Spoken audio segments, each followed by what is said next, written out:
punya, dia harus udah bisa siap melakukan counterisasi dan Atau drafting aku bisa phase. translate tadi kata-kata Ranger Emas Ya. dengan catatan. Kalau Dewanya menggunakan karakter dari Dewa, ya udah Yep. Geek Farm pakai karakter mereka juga. Iya, mereka Berikan Baleski hero healer atau bahkan hero damage. yes, dan pembuktian kalau mereka juga tidak bisa keseret sama, mungkin aku bisa bilang strategi yang dibawakan sama Dewa. Kan keseret. Keseret. Gak gitu sih. Atau bahkan bahasa gampangnya tersetir. Nah itu, tersetir. Tapi ya draft game yang ketiga. Best of 5 kita semakin panas tentunya. Dimana masih dengan banding yang sama seperti di game yang kedua. Wait, Franco tapi terbuka. Dan untuk sekarang Iritel yang langsung diamankan tanpa adanya Rafaela pada fase yang pertama. Cak Dera diberikan salah satu hero yang sedang power-powernya karena salah satu hero inilah yang tidak diapa-apain di patch terakhir kita. Bruno kena nerf. Cloud kena nerf juga untuk clear wave minionnya. Bahkan ada beberapa hero salah satunya Ixia yang sampai saat ini belum muncul. Kena buff tapi kayaknya tidak begitu berimpact karena durasi dari full barrage ultimate-nya dari 5 detik jadi 4 detik saja. Oke. Dan perubahan itu ya, yang justru seperti yang KB bilang tadi cukup menjadi satu kekuatan untuk di region luar. Deny terhadap Rafaela, Terizlanya masih diberikan kepada Dixon. Make play yang selalu dia timbulkan. Wah, Seolah-olah meyakinkan bahwa Terizla ini akan jadi Terizla kemenangan bagi Dewa. somehow ya Be, justru aku malah lebih berfokus kepada Rafaela yang di-pick. Lagi dan lagi warna dari Dewa. Itu dia. Tapi apakah ini akan menjadi sebuah pick yang cukup bijak? Karena untuk teman-teman dari Geek ketika berbicara hero healer yang tersisa sekarang itu cuma Florin atau Estes. Florin kita tahu sendiri bahwa dia punya global heal evac. Dan hal tersebut akan membuat efek dari teman-teman Geeknya mau dimanapun menerima heal tersebut. Hanya saja perlu item magic damage termasuk Flask of Theosis. Tapi untuk Rafaela yang sekarang yang dimana punya Holy Baptism, ini akan membuat gerakan dari teman-teman tim Dewa ini anti terhadap slow effect. Oke, ketika Dewa bermain dengan hero nyamannya, ternyata di balik itu semua, Nael ingin membuktikan kalau oke, gue harus back on track deh kayaknya. Gue harus back on track. Kenapa back on track? Karena kalau dia terlalu nyaman dengan Akai yang bisa kita bilang memang dia bisa nge-make move. Tapi sulit untuk nge-make play, Profesor. Iya, dan ini dia quote dari Dewa Jack Lee. Lawan Geek kami percaya diri karena lumayan paham strategi mereka. Kami tetap waspada dari sisi gameplay dan para pemainnya seperti Baleski dan juga Cak Dera. Spesifik banget Romer dan juga Gold Laner si Momo. Iya, kelihatan kalau mereka cukup respect ya dengan kedua pemain ini. Dan kelihatan targeting juga dari Dewa sendiri. Menyentuh arah metode late game adalah fokus lebih ke arah Cak Deranya. Dan memasuki banding phase yang kedua, Novaria akan ditutup. Karena Geek Farm mereka sempat ngebawain bisa dibilang mungkin hero yang cukup menyeramkan di tangan dari seorang Aboy. Oke, pertanyaan yang kedua, Yves akankah dilepaskan kepada Case? Karena untuk fase second pick nanti, ini akan menjadi mahal banget ketika Rafaelanya ada di kubu dari Dewa. Tidak ada lagi anti slow evac. Semua reward manipulation evac pasti bakal merasuki tubuh dari teman-teman Geek Farm. Tapi somehow aku punya feeling Rafaela ini akan tetap dimainkan sama Case. Sama Case, Iya. Rafaela mid lane. Rafaela mid lane Biarin artinya aja. mereka harus menimbulkan damage yang lebih banyak dari jungler. Betul. Atau bahkan dari roamernya, roamer damage juga. Yang sampai saat ini Kadita masih belum muncul padahal kita tahu sendiri. Ban rate Kadita itu tinggi banget di regular season. Tapi Iya. Di playoff sepertinya sekarang nggak ada Kadita sama sekali. terlupakan. Karena gini, buat apa gua ambil buru-buru? Mereka kalau gua ambil buru-buru, ini akan mempersulit diri dari Geek sendiri ketika dua pick terakhir harus menuju ke arah sosok Kadita. Karena dia biarkan kanan terlihat, ini akan terpaksa jungler atau mid lane-nya. Kalau mid lane makin terbuka dengan sangat bebas dan Valentina tidak diambil, kiri bisa main Kadita, Prof. Jadi kayak Florin. ngedikoy di draft pick-nya gitu loh. Decoy di draft pick bahkan sampai bener-bener deny di draft pick pun terjadi. Florin, Matilda, Angela di ban. Disisakan Estes saja. Ini 5 hero support loh. Ditutup sama Dewa. Iya, bahkan Rafaelanya udah diamankan sehingga ini membuat preventive pick yang sangat-sangat kuat dari kubu Dewa. Sementara dari sisi Geek Farm, apakah mereka cukup aware dengan adanya Eve yang masih terbuka? Eve, Untuk Case ya. Case juga bisa. Dan itu merupakan hero power. Sempat dia bawakan di regular season, tidak tumbang sama sekali. Atau mungkin mereka mau lepaskan aja dua-dua hero high ground ya. Minotaur yang di ban. Karena Minotaur Rafaela sempat kita saksikan beberapa kali. Yap. Dan ini Pos juga waktu itu. iya sempat menimbulkan efek double heal Iya. yang sangat-sangat menjengkelkan. Ada dua juga untuk efek sisinya. Karena ada Minion Fury dan juga Holy Baptism. Double heal sih oke. Maksudnya masih bisa di counter kalau misalnya dia mainin ada kari-kari seperti itu. Tapi kan sekarang udah terbuka dengan adanya Iritel. Iya. Damage-nya akan sulit untuk bisa menembus ke arah double healer, double badan. Yang membuat para pasukan dari Dewa akan lebih maksimal. Nah ini nih menentukan Prof. Menurut gua dia harus ambil junglernya dulu. Kalau membuat Geek agak cukup kesulitan Iya. apa yang akan diamankan. Aku juga setuju. Ambil junglernya, biarin mid lane-nya masih ditahan. Mau Iya. kirim berebut Valentina atau Kadita, seperti kata Profesor KB mungkin skenanya, itu nggak masalah. Iya. Dewa pasti akan dapetin setidaknya satu. Biarkan Dan itu mid laner ini tetap menjadi misteri. Karena balik lagi, masih ada Yves, masih ada Farsha juga. Yang bisa dimainkan oleh Case. Jangan lupakan juga satu hero yang menurutku power dari tangan Case. Faramis. Wah, Paramis apalagi dengan power team fight sekarang akan lebih maksimal. Jadi apakah membuat Lanaya lumpuh dengan Kadita adalah sebuah jawaban? Atau jangan-jangan Aboy yang akan membawakan Faramis tersebut. Karena dengan power team fight yang sekarang, kita berhadapan dengan healer nih ngobrolinnya. Lu ketawa sih, ini agak cukup menarik Iya nih. kan? Jadi Iya. di-deny duluan sebelum Biasa sih. adanya gerakan team fight jangka panjang dari Dewa dengan Faramis Rafaela. Atau itu akan jadi satu faktor penentu mereka Wah, diambil. di last pick, tapi Faramis ternyata Wah. didinai Oke, oleh Case Valentina mungkin Geek. ini udah paling aman sih Momo Ranger Mas. Iya. Iya. Case Valentina karena kita tahu sendiri dengan IMU kita akan melihat team fight jangka panjang ditambah dengan buff dari heal up-nya Rafaela. Ini pasti bakal jadi team fight jangka panjang yang menarik.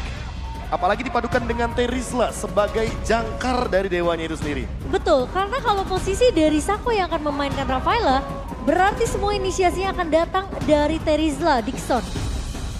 Dan gimana caranya pemain-main dari Geek ini Dia Harus nanya, siap. apa yang lo pede ambil aja. Dia lebih pede Eve. Ya kan? Eve ketimbang Valentina. Tadi coachnya ngomong apa yang lo pede ambil aja. Iya, itu dia. Sebuah kepercayaan juga lagi dan lagi. Kata kunci percaya ini Wah. selalu menghadirkan kita kepada sebuah pertanyaan. Apakah mereka akan menjalankan hal tersebut dan draft index-nya lihat dengan Gua crowd suka banget control sih. yang 5149, durability yang tidak begitu berbeda dengan offensive yang sama. Oke. Ini dia game 50-50. Game Index luar biasa. Terima kasih banyak untuk para kru MPL di belakang sana. Dan tentunya kita bakal melihat untuk game yang ketiga kali ini. Wah, dengan adanya Faramis di tangan Aboy, tentunya akan menjadi jaminan team fight cukup jangka panjang ya untuk Geek Farm sendiri. Iya. Sementara Dewa lebih lagi-lagi membawakan hero nyaman mereka, hero comfort mereka. Tapi apakah itu cukup untuk membawa mereka bisa mengamankan game ketiga? Oke, it's okay. Memang belum ada match point di tangan dari kedua belah tim. Tapi sekarang kita bakal melihat pembuktian dengan jati diri masing-masing. Langsung menuju ke line up dan dengan tepuk tangan dari FPL Playoff. Let's go. Game ketiga yang dimana sistem kepercayaan malah mulai sudah terlihat dari sisi Dewa United.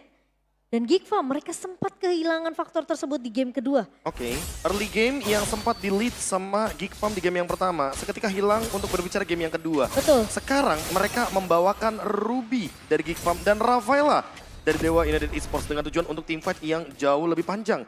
Untuk sekarang bahkan lagi dan lagi kita melihat dua hal yang sama, XP dan mid laner yang melakukan sebuah clear wave yang begitu cepat, tapi lagi dan lagi ada Wilderness Blessing dari Case yang akan membuat rotasi untuk di area river dan jungle-nya yang jauh lebih bebas. Ya, sementara Baloy yang sempat bermain cukup agresif bakal coba ditahan terlebih dahulu dan Luke bermain dengan sangat amat menyeramkan, menahan pemain-pemain dari Dewa yang mencoba untuk mendapatkan kontes ke arah Little Wanderer. Oke, sebuah early game yang cukup agresif. Berperan sedikit proaktif dari Luke dengan rotasinya karena Ya. dia juga membawakan Quantum Charge ditambah dengan Festival of Blood dan tujuan dari Retribution untuk melakukan engage dari early game memaksa Flicker untuk keluar sepertinya. Sakit lu ternyata ya. Agak lumayan sakit dan bahkan agak cukup ketar-ketir melihat adanya Geek Farm mendapatkan 4 suara kembali dari para caster. Ya, dan 2 suara untuk Dewa United. Karena Dixon harus sedikit menahan. Gempuran yang dibawakan oleh Luke di area bawah. Oke, adu poking damage di early game yang menurutku juga cukup bijak dari Dixon karena dia juga bawa Brave Smite. Gak perlu takut sama Luke-nya walaupun damage-nya mungkin lebih tinggi, tapi backup yang begitu cepat pun hadir dari Dewa United Esports dengan tujuan agar XP laner mereka tetap bisa melakukan setup di arah turtle-nya nanti. Ya, kalau aku ngelihat di game pertama Luke sangat amat menyebalkan dengan Yuzongnya. Di game kedua Sacho dengan Chongnya. Di game ketiga ini siapa yang bakal mainin perannya nih? Mainin peran antagonisnya. Tapi antagonis yang diberikan oleh Geek Farm ternyata dia lebih agresif karena dia tahu dia dengan power Nile-nya seperti biasa dia akan memberikan sedikit pressure. Di balik itu semua Paloisky udah punya sisi yang bakal memberikan hentian pergerakan terhadap seorang Nile. Teamfight kembali terjadi, Netherlands setelah keluar. Terus sekarang belakang dan retribution from Nile. Berhasil mendapatkan salto. Di balik itu semua mereka bisa paksa Teamfight untuk didapatkan tepakan. Memporak-porandakan Dewa United. Mereka kehilangan 2 playernya. Di depan sana Dixon bakal terzoning out dari laningnya sendiri. Zoning out laning, purple-nya dimakan. Snowball dipegang Geek Farm dengan 1600 gold difference dan Aboy masih dapat bertahan tapi Luka gagal menyelamatkan sosok dari Aboy. Tapi dibalik itu semua Luka perkasa sekali, bahkan dia hampir bisa mendapatkan case dengan 2 point kill plus Dixon. Wah, kalau kita ngelihat tadi di area turtle team fight-nya itu kelihatan pemain-pemain dari Dewa United mereka nggak punya chance sama sekali untuk bisa melawan the top 5 Turtle Mania di tangan Nile. Ya, apalagi case-nya nggak ready juga dalam teamfight barusan. Belum ada reward manipulation dan Watt baru saja mengaktifkan Purify-nya. Ini akan menjadi informasi sehingga nanti Paloisky ready dengan Flicker. Dan mungkin saja akan ada sebuah inisiasi menuju ke arah gold lane. Tapi balik lagi untuk berbicara early game. Geek Farm seolah ingin karakter early game mereka di game yang pertama muncul kembali di game yang ketiga kali ini. Hanya saja ada sedikit rotasi yang berbeda. Sekarang Geek Farm-nya nih yang play defensif di area gold lane. Ya, karena dia merespons Momochan dan juga Profesor. Dia merespons dengan adanya Watt, tidak ada lagi Purify KM menuju ke arah Nile arah belakang. Masih ada sliding tackle, membuat para pasukan dari Dewa United mereka mencoba untuk mengejar kembali Nile. Dan bakar yang mau manipulation membuat sosok Nile kali ini terperangkap dan dia keluar dari Netherlands dengan langsung dimakan oleh para pasukan Dewa. Ini menjadi sebuah keuntungan yang sangat maksimal. Mereka mendapatkan Nile di depan sana, Momochan. Ya, terkena efek Molten Side sehingga ngebuat Nile harus tertarik kembali lagi ke dalam lingkaran yang sudah dibuka oleh Case. Oh my god, I'm offended to keluar menuju ke arah Super Out Supriyadi. Dia bisa terobos dan bahkan Luka is coming. Double kill. Lihat, tinju di balas bakwan. Benjol 2 pemain dari Dewa United di arah top lane dan bahkan bonyok begitu saja, Momochan. Wah, sekarang problem kedua ternyata kembali lagi Luke yang benar-benar mengganggu. Cukup menyebalkan dengan Pakitonya. Permainan gunting dan bahkan permainan cukup agresif. Karena dia memiliki damage yang tidak bisa ditahan bahkan oleh pemain-pemain Dewa United. Oke, tidak bisa ditahan sama Dewa United, tapi Dixon memang tidak bisa menahan untuk Naldizon. Karena lemnya tidak berhasil dan Retribution from Lanaya. Berhasil mendapatkan 1 buah turtle, dibalik itu semua Holy Path Club is on point. Sako save the day. Berhasil menyelamatkan para pasukan dan bahkan shutdown hampir terjadi. Luka pun tidak bisa dibendung. Akhirnya membuahkan hasil shutdown. Killing spree again and again. Holy Path from Sako save the day kali ini. Wah, hampir ya. Sebenarnya posisi dari Dixon pun masih bisa survive hampir banget. Tapi Flicker benar-benar dikorbankan oleh Aboy untuk numbangin 1 pemain itu, Be. Ya, kalah rotasi dikit nggak ngaruh. Dixon hadir di setup area turtle dengan tujuan agar bisa memberikan efek traumatik. Terutama untuk pemegang retribution mereka, Nile. Geek Farm yang kali ini kehilangan turtle yang kedua. Tapi harus menukarkan dengan kompensasi yang cukup nyata di area bottom lane. Dengan 1 turret yang sepertinya akan cukup berimbang 50-50 untuk bagian top lane juga yang harus dihilangkan. Cak Dera sekarang mencari space. Tinggal gimana caranya Geek Farm bisa melakukan follow up dengan 4-man move mereka, apalagi mereka bawa Faramis. Jadi untuk team fight 4 lawan 4-nya mereka jauh lebih kuat.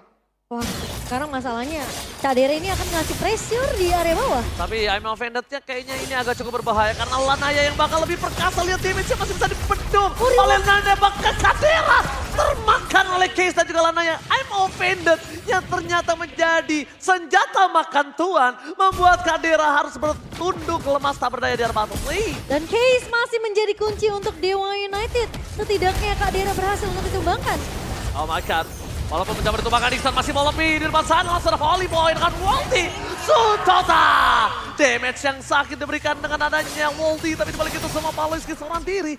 Kalau dia masuk lebih dalam ini cukup berbahaya dan foto is coming. Itu dia, Flash of the Oasis. Ini adalah sebuah item yang sangat menjengkelkan sekali. Magic damage-nya tinggi, harganya murah, efeknya luar biasa. Dan bahkan di depan sana langsung ada shutdown pun terjadi. Berjalan Case all in. Tidak dikasih nafas sama sekali, bahkan Flicker sekalipun tidak bisa dia pencet. ketika adanya kekurangan dari segi member yang dimiliki dari Dewa United, case mereka tidak bisa melakukan compete terhadap take over Turtle yang dipegang Nile harusnya. Jadi, no perfect Turtle, tapi tetap Gigfa mengungguli dari dua Turtle yang mereka sanggupi, Momochan. Ya, kayaknya Dewa harus udah mulai relax deh, harus udah mulai sabar, mainnya jangan terlalu terburu-buru. Karena banyak banget pergerakan yang tidak dibutuhkan. Sepertinya Dixon tadi dengan adanya satu buah penalty zone di area mid. Ya, apalagi untuk flicker ya, penggunaan flicker benar-benar harus diperhatikan. Karena beberapa kali kita melihat flicker atau bahkan purify yang secara paksa dilakukan oleh teman-teman dari Dewa United Esports ketika mereka memang dalam keadaan terancam, terutama Gigfam yang lagi-lagi rotasinya menuju ke arah Cak Dera. Cak Dera dijadikan umpan, walaupun tidak ada hero healer, tapi mereka tahu Cak Dera ini kan build-nya menuju ke arah Hasklaw, sehingga basic attack akan menyelamatkan nyawa dari Cak Dera itu sendiri. Bahaya. Dewa United Esports gimana caranya untuk ngembalikan keadaan? Blade Armor. Wow, halo kakak. Aduh, salah fokus kan. Oke, kita langsung menuju ke dalam in-game lagi nampaknya. Di mana Dewa United melakukan rotasi ke arah bottom lane untuk mendapatkan kompat dan terdeteksi case di sana MOP dan dikeluarkan. Tepakan, flicker masih bisa didapatkan. Heavy crossbow standing dan terbang. Mendapatkan satu poin kill dari Sorkadera. Nile bersama dengan Super Awat Supriyadi. Dan DC-mid-nya gagal dapetin Super Awat. Still survive in the bottom lane. Membalaskan keadaan. Para pasukan dari Kickfam. Mereka memukul mundur pertukaran 1-1. Tapi dibalik itu semua Momochan. Out of nowhere. Luke memanfaatkan power laning push di arah top lane. Iya, ketika dari kedua belah tim mereka terlalu sibuk untuk melakukan teamfight di area bawah, targeting ke arah Watt. Di sini Gigfam mereka lebih berfokus gimana split push yang dilakukan sama Luke berjalan dengan sangat amat sempurna. Dan bahkan Dewa United terdistract akan teamfight kecil tersebut di area bawah. Oh, halo. Wah, welcome to APL Arena. Tapi lihat di depan sana para pasukan dari Dewa United, mereka masih melakukan defensif. Cuma sekarang mereka memang memegang laning. Dari segi push, dua lane yang berbeda itu baru mereka sedikit ketar-ketir. Ya, dua turtle dan juga dua turret yang sudah diamankan begitu saja. Tapi lagi dan lagi Luke akan menjalankan perannya sebagai pemegang lane jauh yang ketika nantinya kita sudah mulai berbicara sedikit untuk Dewa, ini mungkin agak sedikit harus memperhatikan bagaimana laning jauhnya juga karena mereka membawa Ravela jadi hero team fight over hero split push. Oke, Lanaya masuk terlalu dalam, malah kiri depan sana dan bahkan penalty zone. Menzoningan Kadera masih bertahan dengan Netherlands, mereka berkumpul menjadi satu. Nile is coming up, reward manipulationnya gagal untuk mengandangi Gigfam. Mereka akan mencoba memaksa tim kembali karena Luke is coming. Happy birthday surprise attack. Sako menuju ke arah belakang, Decimate belum ditahan. Para pasukan dari Dewa United berhasil mendapatkan satu poin kill Luke. Lihat, tinju dibalas bakwan kali ini. Wow, Luke yang berhasil untuk mendapatkan momentum menculik satu pemain.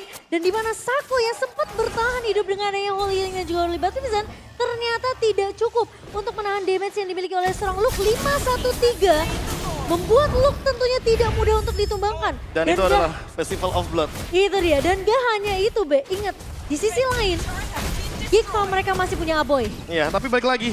Permainan apa? Permainan kiting yang manis banget.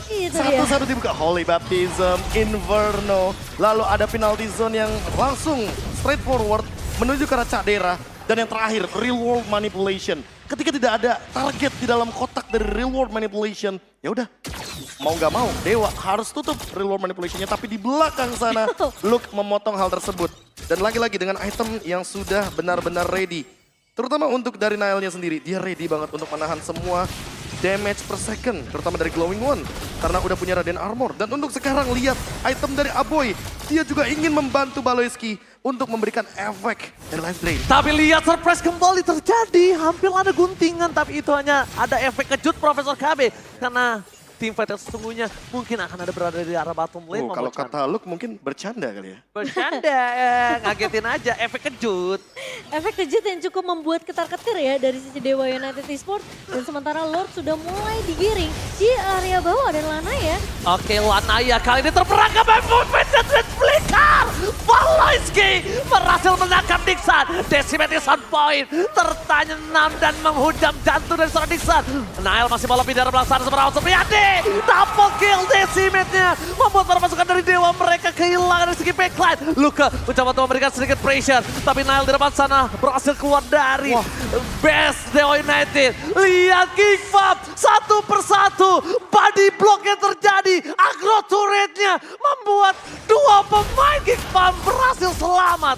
Itu smooth banget loh. Aboy yang pegangin semua damage turretnya. Karena walaupun dia tumbang nanti, ya paling-paling cuma 5 detik, 3 detik aja dia balik lagi. Agro Dengan turretnya. pasifnya. Dan itu dia. Sebuah agro turret yang begitu manis. Komunikasi yang begitu berjalan selaras, Cimomo. Wow, dan bahkan tidak ada yang tumbang dari pemain Geek Farm. Terlihat kepercayaan yang kita nantikan di game kedua sekarang sudah kembali lagi di game ketiga. Dan Dewa United, mereka yang udah mulai kewalahan, gimana caranya space created ke arah Watt ini nggak terjadi? 4.000 gold, ini dia Itu bonusnya Cimomo. 4.000 gold yang sekarang sudah di leading lagi dari 3.000 sampai dengan 7.000. Membuat Geek Farm seharusnya bisa melakukan zoning out, terutama membuat efek sedikit traumatik nggak sih untuk Dewa United Esports ketika mereka berhadapan dengan Baloyski? Iya, masalahnya ini adalah Dixon harusnya dia inisiator. Tapi dia yang ditarik. Nah, Dan dia itu mau dia. flicker kemana? Dia nggak bisa menggunakan penalty zone untuk mundur karena nggak bakal ada efek apapun di Dia sana. jadi mubazir dan para pasukan dari Geek kalau udah ada penalty zone yang keluar, dia malah lebih pede dan percaya diri untuk team fight Momochan. Ya, masalahnya ketika dia ditarik dan satu buah yang offended, ini kelihatan Dixon mau nggak mau harus ngebuka penalty zone-nya untuk menahan pemain lini belakang dari Geek Farm biar setidaknya awatnya tidak tersentuh. Dan Tapi sekarang ini dia Sako yang harus lagi dan lagi seperti di game yang pertama berperan sebagai cover. Bukan sebagai inisiator Cimomo, karena dari tadi kita melihat Holy Baptism bukan untuk menghalau Luke ketika masuk. itu sebenarnya jadi alasan kenapa di game ketiga ini aku lebih seneng Sako ini bawa udah hero pick off aja. Hero pick off, hero yang bisa ngezoning.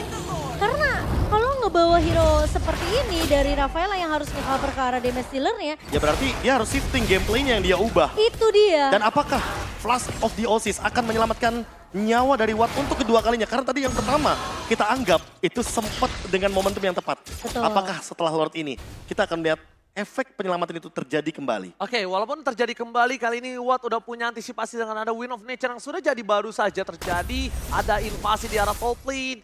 Dia coba dapetin satu buah turret, tapi di arah bottom lane-nya mereka masih bertahan dan begitu saja. Sampai Aboy bisa mendapatkan satu sosok, atau bahkan Baloyski. Dua inisiator yang mereka pegang, Heavy Crossbow ini dan terbang setelah dikeluarkan dari Kadera. Poki damage terjadi, berikan super langsung Priadi.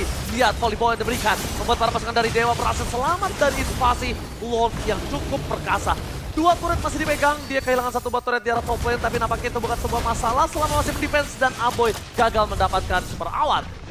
Wow, dan kali ini Dewa United mereka masih bisa melakukan defense. Namun Luke sepertinya sudah mulai bersiap dengan immortality di tangan lagi. Kalau misalnya aku bilang dia maksa di arah bottom lane sekarang, ini malah yang ada mereka dibalikin keadaannya. Mereka masih ada terlalu kuat dengan Saku, mereka masih punya Purify dari Awat, masih ada Real World Manipulation, Iya. Best Turret masih dipegang, kecuali Baloyski bisa narik satu, siapapun itu. Oke, tapi Luke Belum ada sih. Belum ada? Belum ada dan kali ini gerakan terjadi. Another telah dikeluarkan. I'm offended membuat Lana yang terperangkap di depan sana dan bahkan Awat versus Long. Masih bertahan Holy Baptism-nya miss.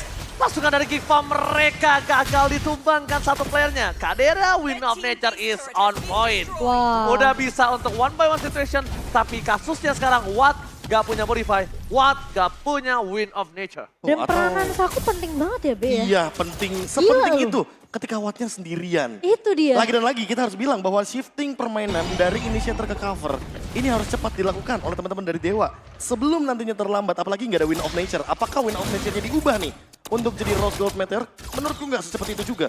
Karena mau nggak mau butuh timing lagi. Dan dia lebih membutuhkan Wind of Nature. Karena apa? Karena ada Martis dengan physical damage, walaupun ada true damage juga di sana. Dan tidak ada perubahan sama sekali. Wind of Nature masih ada di tangan Watt hanya saja. Ini dia Legend Sword yang mungkin akan dia jadikan menuju ke arah Malefic Roar. Agar nantinya permainan front to back bisa dijalankan. Dan perlu diingat, Dewa United Esports dengan draft seperti ini, mereka benar-benar ingin melakukan gerakan elit menuju ke arah late game. Agar nantinya permainan Team Fight 5 dengan Holy Healing dari Rafaela, ini bisa maksimal. Athena Shield menjadi salah satu penutup kayaknya dari Dixon, agar nanti tidak ada burst lagi nih dari Aboynya. Oke. Masalahnya kalau misalnya memang Dewa mau membawakan permainan yang elit, inisiasinya ini ingat loh cuma dari Dixon. Dan itu harus di follow up dengan adanya Ritual Manipulation, dengan adanya Inferno, dengan adanya Sako bawa Holy Healing untuk nge-cover dari sisi Watt-nya. Dan Watt gak boleh sampai terpick off. Oke, Dixon dengan satu penalty zone-nya, apakah dia akan merelakan flickernya menuju ke arah backline? Agar nanti teman-teman dari Dewa United Esports juga bisa membuka teritorial dari Reward Manipulation-nya. Sehingga Case bisa pegang kendali team fight-nya. Karena dari tadi lihat damage deal-nya aja dipegang sama Aboy dan Baloyski. Oh, Nil. Tapi tapi sepertinya hanya mengambil map control aja dari Baloiski. Free Dan Lord. Free. Free Lord ini. Free Lord. Free Lord.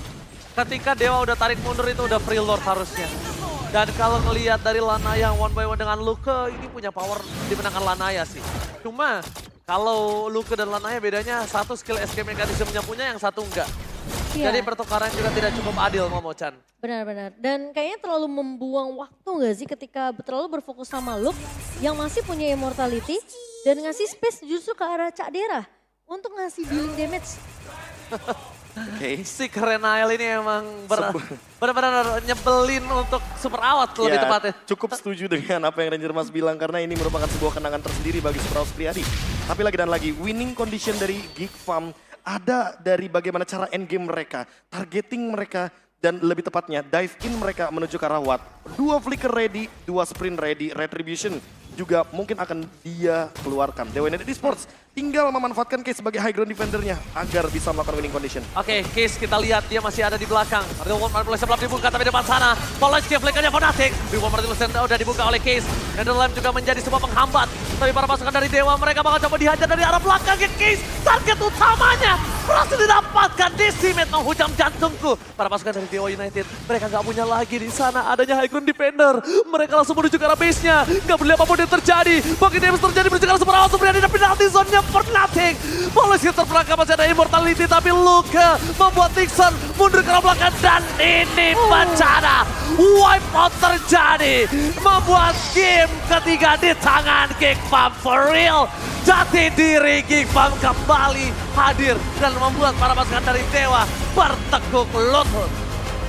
Case yang hilang menjadi pemain yang ditargetkan terlalu bisa dibilang nggak bisa di-cover oleh pemain-pemain Dewa. Ini jadi sedikit kesulitan.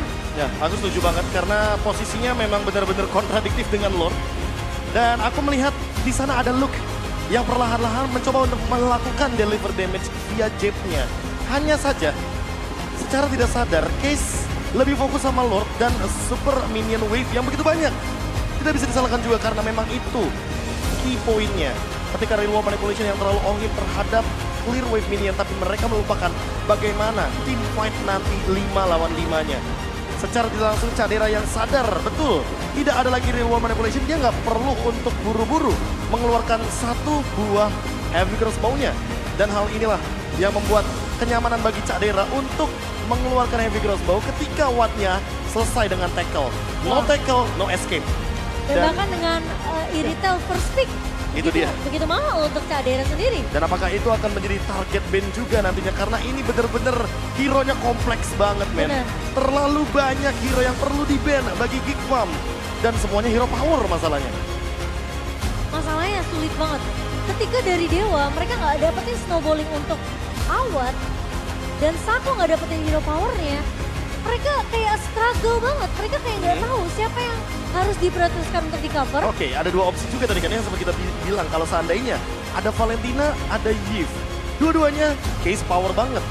Siapa yang lebih power, yaitu ada di tangan Case-nya sendiri. Iya. Berarti dengan tidak adanya Valentina sama dengan tidak adanya juga NetherRealm bagi teman-teman dari Dewa United Esports dan Watt tidak mendapatkan penyelamatan yang kedua, hanya akan ada satu penyelamatan via Flask of Dioses. Dan bahkan kalau bisa kita lihat Luke seperti kata Momo-chan tadi menghantam Case dari belakang itu sebuah impact yang tinggi. Kenapa? Pertama, dia terpressure. Kedua, dia juga nggak bisa nge-deal damage dengan Real World Manipulation-nya. Iya, karena iya. terkena stun. Dan akhirnya membuat Case nggak maksimal dengan Real World Manipulation mereka. Backline mereka dihantam, mereka nggak punya high ground defender. Dan akhirnya ngebuat base terbuka sangat bebas. Dan melihat sedikit ke sana, ya kan? Itu keadaannya terbalik tiba-tiba. Karena ya mau bagaimanapun game kedua udah snowballing effect banget dari Dewa United Esports dan game yang ketiga ternyata dipegang sama teman-teman dari Geek Farm. Keadaan terbalik, bocilnya yang kebalik gitu. Dibalik sama bapaknya. Tapi ya kelihatan ya, powernya itu langsung melemah dari Dewa. Ya. Ketika Karena- satu mereka nggak dapetin poin plusnya mereka dengan hero power pick off-nya, impactnya jadi ke 4 pemain lainnya. Oke, kita berbicara impact dulu Cimomo. Betul. Look, dengan pemegang lane jauh. Sementara kita tahu sendiri bahwa memang permainan dari Dewa United Esports udah pasti, udah paten. Dia bakal menggunakan gimana caranya metode grouping berlima. Sehingga flanking bisa saja terjadi dan inilah dia jawabannya dari Luke dengan Pakito. Dia mau permainan yang lebih pasti di arah XP lane. Ya. Sehingga ketika dia pegang laning jauhnya, minion yang akan menjadi senjata tambahan aku bilangnya dari Geek Farm. Karena fokus dari Dewa ini akan berpencar antara mereka fokus ke Lord untuk meng-engage dan melakukan kontes terhadap Lordnya. Atau mereka melakukan clear wave dulu nih. Nah, Karena looknya sangat menjengkelkan dengan wave minion dia berjalan. Apakah ini akan menjadi sebuah jawaban ketika memang memberikan hero healer, hero grouping lebih tepatnya nah itu. kepada teman-teman dari Dewa. Ini sedikit membuka bagaimana winning condition agar Geek Farm bermain dengan laning jauhnya. Dan lagi-lagi Be, hitungannya jadi seakan-akan Dewa ini melakukan deny pick. Lagi dan lagi ya, Game pertama mereka deny mati dari tangan Geek Farm. setuju. Game kedua mereka takut Rafaela akan dibawakan oleh Baloiski. Ya karena kita tahu sendiri power team fight 5 orangnya ini akan sangat-sangat kuat sekali dengan Rafaela. Ingat Geek Farm itu one for all for one. Iya itu dia. Dan Yang dengan ternyata Nael tiba-tiba Itu. sangat-sangat fit in sekali dengan gameplay tersebut Cimomo. betul banget. Dan Luke tentunya masih menjadi pemain yang cukup menyebalkan ya. Kalau kita melihat juga dari highlight di game yang ketiga, Be. Iya, karena kalau kita lihat dari first blood-nya aja, dia yang mendapatkannya. Iya. Dan ditambah dengan 8 kill participation, karena itu akan menimbulkan efek Festival of Blood yang aktif. Dan hal tersebut akan membuat teman-teman dari Geek Farm itu jatuhnya udah punya satu lagi damage dealer dengan efek burst yang tinggi dan bisa langsung menuju ke belakang. What yang kita duga-duga tadi, wah ini bakal tercover banget. Ada Terisla, ada Yip, ada Rafaela. Out of nowhere, kita sempat Iya. lihat Wattnya sendiri di arah top lane. Kita tahu persis bahwa gold laner seperti Watt, kalau seandainya dalam keadaan sendiri, udah pasti bakal di all in. Betul. Dan tipikalnya dari Geek Farm udah bisa ngebaca. Dewa ini selalu membiarkan Watt untuk ya udah dia main sendiri. Dia coba untuk mandiri, stay alive di menit pertama, 5 menit pertama. Dan itu yang dimaksimalkan sama Geek Farm, mereka ambil celah itu untuk memaksimalkan adanya potensi dari Luke yang ngebawa Pakito. Dan kita sempat melihat sendiri bagaimana permainan tarik ulur yang cantik banget dari Geek Farm, seriously. Ini bisa dibilang, kalau kita berkaca sedikit sama beberapa tim yang ada di MPL Indonesia season yang ke-12, Bigetron pun bermain dengan kiting gameplay.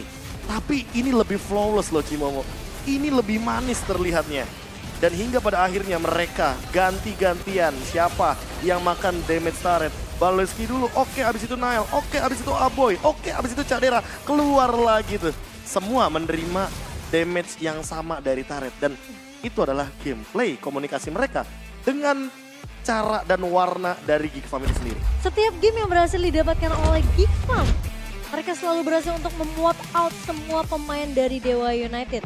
Dan 18 menit game berjalan, kita tahu average game duration untuk Dewa United ini menuju mid to the late game. Iya, menit 20, menit 25, atau bahkan menit 22 yang paling sering mereka end game. Tapi Betul. untuk sekarang mereka nggak mau terlalu berlama-lama. Karena semakin lama game berjalan, bisa saja Rafaelanya akan semakin lebih power bersama dengan Yves. Dan kita tahu sendiri, ini adalah draft untuk team fight. Dengan item yang sudah ready, apalagi Malefic Roar-nya juga sudah dia jadikan dari Watt. Silence Robe yang tujuannya adalah menghindari damage pantulan dari Ghostbuster-nya Aboy. Dan siapa sangka bahwa Aboy di sini tidak mengamankan item seperti Ancient Talisman, tapi Necklace of Durance. Wah, Item dengan efek unik pasif life drain. Dengan tujuan agar nanti heal up dari Lanaya, heal up dari Sako, gak bakal bisa maksimal. wow, prioritas untuk itemization Itu dia. untuk Aboy. Terlihat Item jelas yang banget. benar-benar tidak hanya di-build dengan tujuan standarisasi gameplay, tapi lebih ke prioritas. Lebih ke arah efektivitas untuk team fight besar Geek Farm. Ya. Aku suka kata itu juga. Tapi kita ngomongin dari segi power dari Geek Farm ini, mereka udah bermain seperti kemarin. Mereka udah bermain front to back. Dan sempat ada pertanyaan, apakah Dewa United ini bisa merespon, dan benar direspon dengan game kedua adanya pick over. Tapi balik lagi ternyata Dewa United masih belum siap dengan meta covernya, meta healernya. Dan ini lagi Dia dan lagi. masih belum siap. Ini berbanding terbalik dengan Geek Farm yang Baloy menunjukkan power dengan healer roamernya. Iya, Ini Yes. berbanding terbalik dengan adanya Sako yang ternyata dia masih belum siap, terbukti di 2 game sampai akhirnya match point. Sekarang menurut gua karena udah match point, Sako untuk mencoba memperebutkan Rafaela di pick gua pribadi sih nggak prefer atau mungkin nggak menyarankan. Atau kita bilangnya aja adalah pilihan yang terbaik dari yang terburuk. Bisa Karena jadi. daripada opsinya habis, di ban semuanya, bahkan tadi kita sempat mention bahwa Franco terbuka. Tapi itu tidak digunakan oleh Ya. Sako. Jadi membuat sosok Sako ini jadi malah tak berdaya. Ketika dia tadi memang sempat menggunakan Holy Baptism-nya di saat yang tepat. Tapi ini Holy Baptism Momo-chan. Beda sama pick over kayak Divine Judgment, The Way of Dragon, mungkin Fataling, Atau bahkan efek-efek knock up airborne. knock-up airborne, apapun itu. Oke initiate. Tapi ketika Holy Baptism-nya gagal dan ingat, Holy Baptism itu punya channeling. 1, 2, Animasinya. 3, ada Iya. animasi. Itu juga harus penting untuk catat. Karena pick over yang rata-rata digunakan di sini adalah no channeling.